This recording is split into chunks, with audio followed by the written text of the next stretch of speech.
আসসালামু আলাইকুম। আজকে আমরা নর গেট সম্পর্কে জানার চেষ্টা করব। নর গেট হচ্ছে একটা যৌগিক গেট। এটা হচ্ছে দুইটা মৌলিক গেটের সমন্বয়ে তৈরি। এটাকে যদি আমরা একটু ভাঙি তাহলে কি পাই আমরা?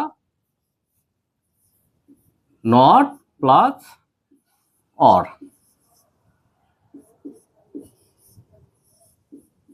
নট। ওকে। নট গেট এবং অর গেট এই দুটার গেটের সমন্বয়ে নর গেটটা তৈরি হয়। তার মানে নর গেট হতে গেলে দুইটা গেট লাগবে, একটা হচ্ছে নট গেট আর একটা হচ্ছে কি অর গেট। তো এক্ষেত্রে আমাদের গেটের চিত্রটা হবে ঠিক এরকম। প্রথমে আমরা একটা অর গেট এঁকে নেব, তারপরে আমরা জানি যে নট গেটের চিত্র হচ্ছে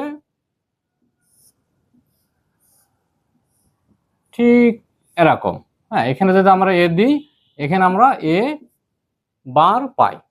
তো এই যে নট গেটের এই চিত্র থেকে এই যে এখানে একটা গোল সার্কেল আছে, এই সার্কেলটা অর গেটের মাথায় আমরা এখানে একটা দিয়ে দেব।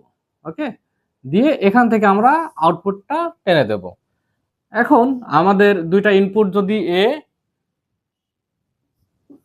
বি হয়, সেক্ষেত্রে আমরা আউটপুট পাবো এ অর বি বার।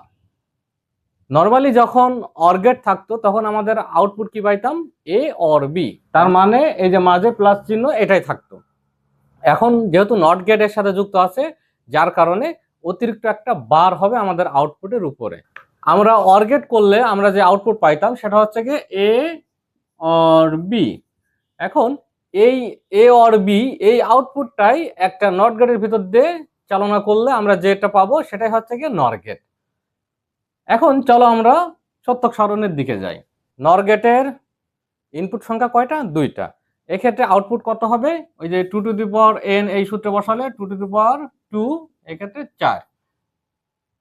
তার মানে এই নর গেটে যদি আমরা সত্যক সারণী করি দুই ইনপুট বিশিষ্ট, সেক্ষেত্রে আমাদের সত্যক সারণীতে মোট ইনপুটের সংখ্যা কতগুলো হবে? 4টা। এখন আমাদের সত্যক সারণীর ঘরগুলো আঁকা শেষ। এখন আমরা ইনপুট এবং আউটপুটের অংশটা লিখব। আমাদের ইনপুট কি? A B. Okay, output A R B, তার উপরে বার। ক্লিয়ার?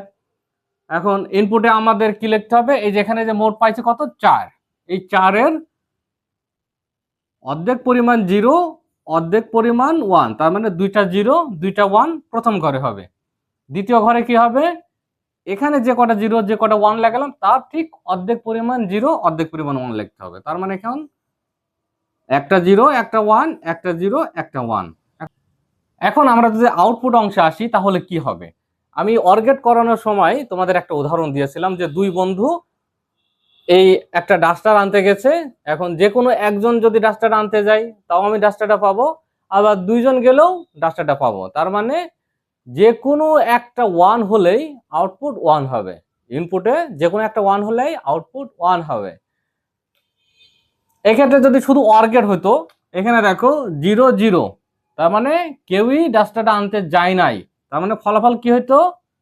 ফলাফল হইতো 0।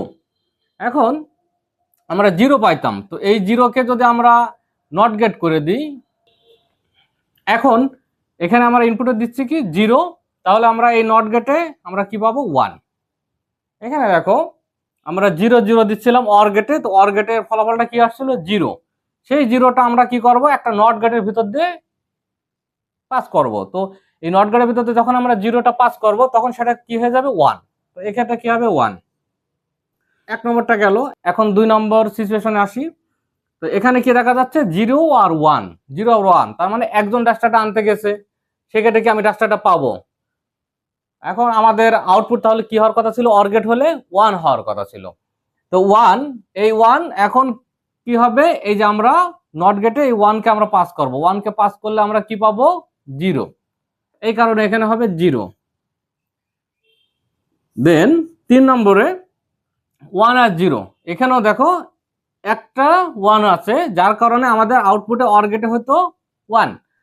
সেই 1 কে আমরা যদি আবার নট গেটের ভিতর দিয়ে পাস করি, সেক্ষেত্রে আবার আমরা 1 থেকে 0 পেয়ে যাব। তো এই ক্ষেত্রেও আমাদের আউটপুট হবে 0।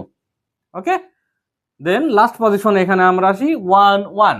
এখানে অর গেটে কি হতো, যখন দুইটা বন্ধুই ডাস্টারটা আনতে যাইতো তখন অবশ্যই ডাস্টারটা পাইতাম। এক্ষেত্রে আমাদের অর গেটে আউটপুট কি হইতো 1। এখন সেই 1 কে আমরা যদি আবার নট গেটের ভিতর দিয়ে পাস করি সেক্ষেত্রে আমরা আবার পাবো কত, 0। আমরা জানি যে নট গেটের ভিতর দিয়ে আমরা যাই পাস করি না কেন সেটা ঠিক উল্টাটা হয়ে যায়। আমরা যদি 0 দিই সেক্ষেত্রে 1 হয়ে যায়, 1 দিলে 0 হয়ে যায়। এটা হচ্ছে নট গেট। আশা করি তোমরা এই নর গেটটা ভালো মতো বুঝতে পেরেছো। একটা জিনিস শুধু মনে রাখবা যে নর গেট মানে হচ্ছে অর গেটের ঠিক বিপরীত। অর গেটে যে আউটপুটটা পাইতাম সেই আউটপুটের ঠিক বিপরীত আউটপুটটাই নর গেটে পাবো। এতটুকু মনে রাখলেই তোমরা নর গেটটা সহজে বুঝতে পারবা। ওকে, ধন্যবাদ সকলকে।